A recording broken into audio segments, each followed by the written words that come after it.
Hello friends, good morning. आपके अपने YouTube channel success study circle में मैं योगेंद्र हार्दिक स्वागत करता हूं। और जो इस चैनल पे नए हैं वो प्लीज़ चैनल को सब्सक्राइब करें और हमारी वीडियो की नोटिफिकेशन सबसे पहले प्राप्त करने के लिए बेल आइकन ज़रूर दबाएं। तो दोस्तों, आज हम 22 अगस्त की प्रमुख करंट अफेयर्स के बारे में आपसे चर्चा करेंगे। तो प्रारंभ करते हैं आज के मोटिवेशनल कोट के साथ। मिले ना मिले यह तो किस्मत की बात है, हम कोशिश ही ना करें ये तो गलत बात है।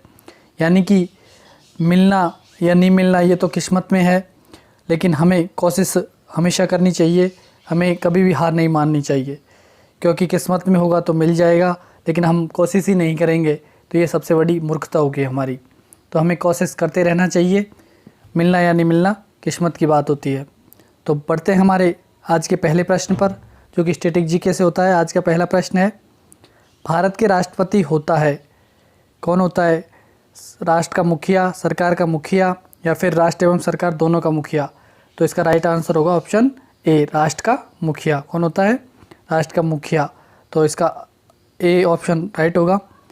तो हमारे राष्ट्रपति के बारे में बात करें तो इसका पद है जो अनुच्छेद 52 में निहित है, और राष्ट्रपति के चुनाव का निर्णय सर्वोच्च न्यायालय द्वारा किया जाता है। भारतीय संविधान के अनुच्छेद 71(1) में कहा गया है कि राष्ट्रपति या उपराष्ट्रपति के निर्वाचन से उत्पन्न सभी शंकाओं और विवादों की जांच और विनिश्चय उच्चतम न्यायालय द्वारा किया जाएगा, और उसका विनिश्चय अंतिम होगा। यानी कि उच्च न्यायालय ही अपना आखिरी फैसला सुनाएगा, मतलब उस पर राष्ट्रपति का चुनाव किया जाता है, वहीं सर्वे सर्वा होता है। राष्ट्रपति की कार्यपालिका शक्तियों का उल्लेख अनुच्छेद 53 में निहित है, और भारत की तीनों सेनाओं का सर्वोच्च सेनापति भी कौन होता है? राष्ट्रपति। और राष्ट्रपति के निवास स्थान की बात करें तो नई दिल्ली में है, जिसे हम राष्ट्रपति भवन कहते हैं, और उसे रायसीना हिल के नाम से भी जाना जाता है। तो स्वतंत्र भारत के प्रथम राष्ट्रपति की बात करें तो ये थे डॉक्टर राजेंद्र प्रसाद, और भारत के वर्तमान राष्ट्रपति की बात करें तो हैं रामनाथ कोविंद। तो चलते हैं हमारे अगले प्रश्न पर। हमारा अगला प्रश्न है, विश्व वरिष्ठ नागरिक दिवस कब मनाया जाता है? तो ये मनाया जाता है 21 अगस्त को। कब? 21 अगस्त। इसका राइट आंसर होगा ऑप्शन सी। तो विश्व नागरिक दिवस के बारे में इसके इम्पोर्टेंट फैक्ट वो जाने तो यह दिवस वृद्ध लोगों को प्रभावित करने वाले मुद्दों के बारे में जागरूकता बढ़ाने, जैसे कि उम्र के साथ गिरते स्वास्थ्य और बुजुर्गों के साथ दुर्व्यवहार और समर्थन, सम्मान और वरिष्ठ नागरिकों की उपलब्धियों को सम्मानित और उन्हें पहचानने के लिए मनाया जाता है। और इसके अलावा विश्व वरिष्ठ नागरिक दिवस समाज में वृद्ध लोगों के योगदान को चिन्हित करने के लिए भी मनाया जाता है, ताकि उनका भी हौसला बढ़े। इसलिए हम विश्व वरिष्ठ नागरिक दिवस मनाते हैं। तो बढ़ते हैं हमारे अगले प्रश्न पर। हमारा अगला प्रश्न है, हाल ही में स्वच्छ सर्वेक्षण 2020 पुरस्कारों का ऐलान हुआ है। इनमें देश की सबसे स्वच्छ छावनियों का पुरस्कार किसे मिला है? तो जो हमारे देश में छावनियाँ हैं उनमें सबसे स्वच्छ छावनी है Jalandhar cantt, Delhi cantt, Meerut cantt, यानी कि तीनों ही सबसे स्वच्छ छावनियाँ पाई गई हैं। तो इसका आंसर होगा ऑप्शन डी, उपरोक्त सभी। सही आंसर होगा उपरोक्त सभी, यानी कि डी आंसर।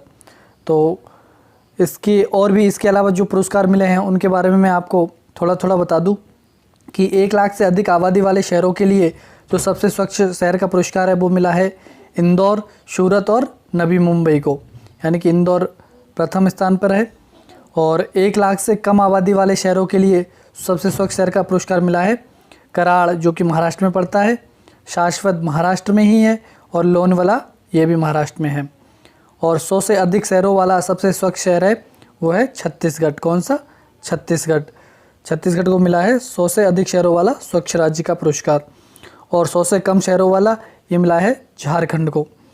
और बात करें सबसे स्वच्छ गंगा शहर तो ये है वाराणसी, उत्तर प्रदेश में। और 100 से अधिक शहरों वाला सर्वश्रेष्ठ पुरस्कार मिला है महाराष्ट्र को। और 100 से कम शहरों वाला ये मिला है एमपी को।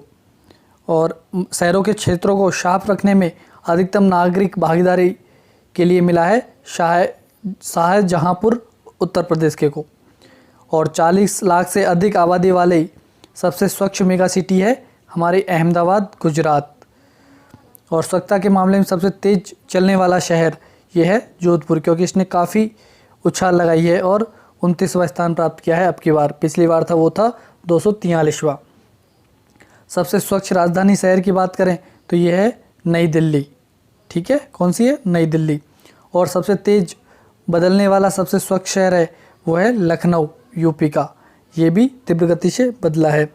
और सबसे स्वच्छ गंगा शहर बात करें तो कन्नौज यूपी में और चुनार यूपी में, ये दोनों होंगे सबसे स्वच्छ गंगा शहर। और उत्तरी क्षेत्र का सबसे स्वच्छ शहर है वो है गंगा घाट, उत्तर प्रदेश में है ना, गंगा घाट। तो और भी काफ़ी सारे शहर हैं, लेकिन जो इम्पोर्टेंट थे वो मैंने आपको नोट करके बता दिए। तो बढ़ते हैं अगले प्रश्न पर। हमारा अगला प्रश्न है, हाल ही में किसके द्वारा कोरमो जॉब्स ऐप लॉन्च किया गया है? ये किया है गूगल के द्वारा। किसके द्वारा? गूगल के द्वारा ये लॉन्च किया है। और इसके इम्पोर्टेंट फैक्ट देखें तो यह ऐप लाखों भारतीयों की शुरुआती स्तर की नौकरियां प्राप्त करने में मदद करेगा।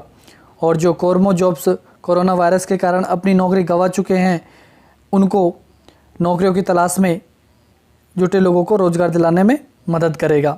तो बात करें गूगल की, तो गूगल की स्थापना हुई थी 4 सितंबर 1998 को और इसका हेडक्वार्टर है कैलिफोर्निया अमेरिका में। कहाँ पर है? कैलिफोर्निया अमेरिका में। और इसके सीईओ हैं सुंदर पिचाई। कौन है? सुंदर पिचाई। तो चलते हैं हमारे अगले प्रश्न पर। हमारा अगला प्रश्न है, हाल ही में कीथ रोबले कहाँ के प्रधानमंत्री बने हैं? तो ये बने हैं त्रिनिदाद टोबैगो के। कहाँ के? त्रिनिदाद टोबैगो के। और कीथ रोबले लगातार दूसरी बार त्रिनिदाद और टोबैगो के प्रधानमंत्री बने हैं और वह पीपुल नेशनल मूवमेंट पार्टी के नेता हैं। और चुनाव परिणाम के अनुसार जो इनकी पीपुल्स नेशनल मूवमेंट पार्टी है, उन्होंने 41 सीटों में से 22 सीटें जीती है। और इनके जो विपक्ष में थी कमला पारस विश्वेश्वर की पार्टी, विपक्षी पार्टी थी यूनाइटेड नेशनल कांग्रेस, उसने जीती है 19 सीटें। तो ये दूसरी बार लगातार प्रधानमंत्री बने हैं। तो त्रिनिदाद और टोबैगो के बारे में बात करें तो इसकी राजधानी है पोर्ट ऑफ स्पेन, मुद्रा है डॉलर और यहाँ के राष्ट्रपति है पाउला मे बिक्स। कौन है? पाउला मे बिक्स। तो चलते हैं हमारे अगले प्रश्न पर। हमारा अगला प्रश्न है, हाल ही में ट्राईफूड परियोजना कहाँ प्रारंभ की गई है? तो ये प्रारंभ की गई है छत्तीसगढ़ और महाराष्ट्र में, यानी कि ऑप्शन सी हमारा राइट होगा, उपरोक्त दोनों, क्योंकि दोनों जगह ही ये परियोजना प्रारंभ की गई है। और इस परियोजना की बात करें तो जो केंद्रीय जनजातीय मामलों के मंत्री हैं हमारे अर्जुन मुंडा, उनके द्वारा जनजातीय मामलों के मंत्रालय के अंतर्गत आने वाले ट्राईफूड परियोजना के तृतीय प्रसंस्करण केंद्रों का वर्चुअली यानी कि डिजिटल तरीके से ऑनलाइन लॉन्च किया गया है। और ट्राईफूड परियोजना को महाराष्ट्र के रायगढ़ और छत्तीसगढ़ के जगदलपुर, यानी कि दोनों जगह ध्यान रखना है, महाराष्ट्र के तो रायगढ़ और छत्तीसगढ़ का जगदलपुर, यहाँ से प्रारंभ की है। और इस परियोजना से जनजातीय उद्यमशीलता को बढ़ावा देने में मदद भी मिलेगी। और जो खाद्य प्रसंस्करण मंत्रालय है, इसके सहयोग से जनजातीय मामलों के मंत्रालय ट्राईफेड द्वारा ट्राईफूड परियोजना को क्रियान्वित किया जा रहा है। किसके द्वारा? ट्राईफेड के द्वारा, है ना, ध्यान रखना। और इस परियोजना का लक्ष्य है वो जनजातीय वन संग्रहकर्ताओं द्वारा संग्रहित माइनर फॉरेस्ट प्रोडक्शन के बेहतर उपयोग एवं मूल्यवर्धन के जरिए जनजातियों की आय को बढ़ाना है। और ट्राईफूड परियोजना है, इसके लक्ष्यों को प्राप्त करने के लिए 2 लघु वन प्रसंस्करण इकाइयाँ भी स्थापित की जाएंगी ताकि इस लक्ष्य को जल्दी से पाया जा सके। और बात करें ट्राईफेड के अध्यक्ष की तो ये हैं रमेश चंद्र मीणा। कौन है? रमेश चंद्र मीणा ट्राईफेड के अध्यक्ष हैं। तो चलते हैं हमारे अगले प्रश्न पर। हमारा अगला प्रश्न है, हाल ही में अटल इनोवेशन और बिजनेस स्वीडन के मध्य एक समझौता हुआ है। यह समझौता का मुख्य उद्देश्य क्या है? नवाचार की संस्कृति को बढ़ावा देना, भारतीय उद्यमियों के नवोन्मेषी क्षमता को बढ़ावा देना, देश भर में जीवंत स्टार्टअप इकोसिस्टम को प्रोत्साहन करना। तो ये तीनों ही ऑप्शन राइट है। तो इसका सही आंसर होगा ऑप्शन डी, उपरोक्त सभी। तो इस अटल इनोवेशन के बारे में बात करें तो इसकी साझेदारी का उद्देश्य है भारतीय उद्यमियों की नवोन्मेषी क्षमता को बढ़ावा देना और देश भर में जीवंत स्टार्टअप इकोसिस्टम को प्रोत्साहन करना।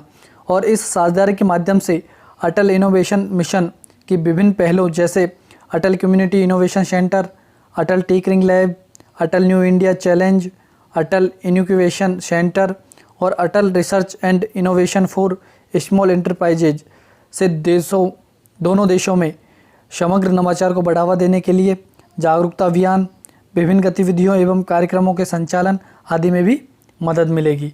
और India Sweden health care innovation centre है जो दिल्ली में, ये IIMS, एम्स जोधपुर और बिजनेस स्वीडन का एक साझा प्लेटफॉर्म भी है, जिसका लक्ष्य है दोनों देशों में खुले नवाचार का एक पारिस्थितिकी तंत्र तैयार करना।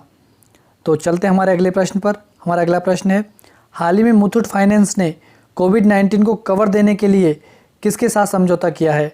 तो ये किया है महिंद्रा कोटक जनरल इंश्योरेंस के साथ। किसके साथ? महिंद्रा कोटक जनरल इंश्योरेंस के साथ। और ये इसमें क्या हुआ है, तो जो मुथूट फाइनेंस ने है गोल्ड लोन के साथ 1 लाख रुपए तक कोविड-19 इंश्योरेंस कवर प्रदान करने के लिए कोटक महिंद्रा जनरल इंश्योरेंस के साथ हाथ मिलाया है। यानी कि कोविड-19 के लिए 1 लाख रुपए का ये गोल्ड लोन देगी। यह विशेष कवर स्पेशल सुपर लोन योजना के तहत गोल्ड ऋण लेने वाले इच्छुक ग्राहकों के लिए ही उपलब्ध होगा। और बात करें मुथूट फाइनेंस के मुख्यालय की, तो इसका मुख्यालय कोच्चि में, और कोच्चि कहाँ पड़ता है? केरल में। और मुथूट के वित्त अध्यक्ष हैं MG जॉर्ज मुथूट, और मुथूट फाइनेंस के प्रबंधक निदेशक है जॉर्ज अलेक्जेंडर मुथूट। और कोटक महिंद्रा जनरल इंश्योरेंस का मुख्यालय मुंबई, महाराष्ट्र में, और कोटक महिंद्रा जनरल इंश्योरेंस के MD और CEO हैं महेश बालासुब्रमण्यन। तो चलते हैं हमारे अगले प्रश्न पर। हमारा अगला प्रश्न है, हाल ही में पूर्व खिलाड़ी गोपाल स्वामी कस्तूरीरंगन का निधन हो गया है। यह किस खेल से थे? तो ये थे क्रिकेट से। तो इसका राइट आंसर होगा ऑप्शन डी, क्रिकेट। किस खेल से थे? क्रिकेट। और उनके कैरियर की शुरुआत की थी इन्होंने रणजी ट्रॉफी 1998-49 से, और इस सीज़न में वे मसूरी से खेले थे। और उन्होंने 1962-63 के सीज़न के बाद प्रथम श्रेणी क्रिकेट से संन्यास ले लिया था।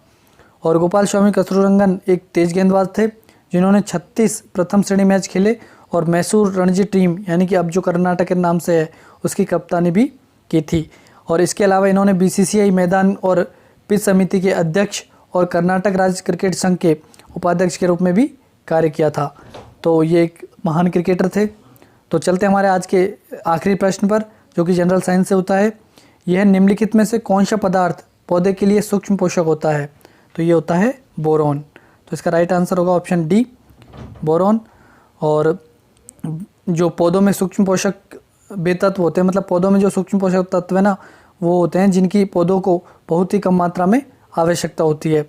यानी कि जो सूक्ष्म पोषक तत्व हैं वो होते हैं बोरॉन, मैग्नीज, कॉपर, जिंक और मोलिब्डेनम और क्लोरीन। ये कौन से हैं? सूक्ष्म पोषक तत्व। और दीर्घ पोषक तत्व की बात करें तो ये है कार्बन, ऑक्सीजन, नाइट्रोजन। ये सारे कैसे हैं? दीर्घ पोषक तत्व है। तो दोस्तों आज के लिए इतना ही। कल फिर हम नए प्रश्नों के साथ आपसे मुलाकात करेंगे। तब तक के लिए धन्यवाद। और जिनको इस वीडियो की PDF चाहिए तो वो हमारे टेलीग्राम चैनल को ज्वाइन करें। टेलीग्राम चैनल है सक्सेस स्टडी सर्किल, और मैं इसकी जो PDF है उसकी लिंक डिस्क्रिप्शन में भी डाल दूंगा, वहाँ से भी आप डाउनलोड कर सकते हैं। तो कल तक के लिए धन्यवाद। कल फिर आपसे मुलाकात।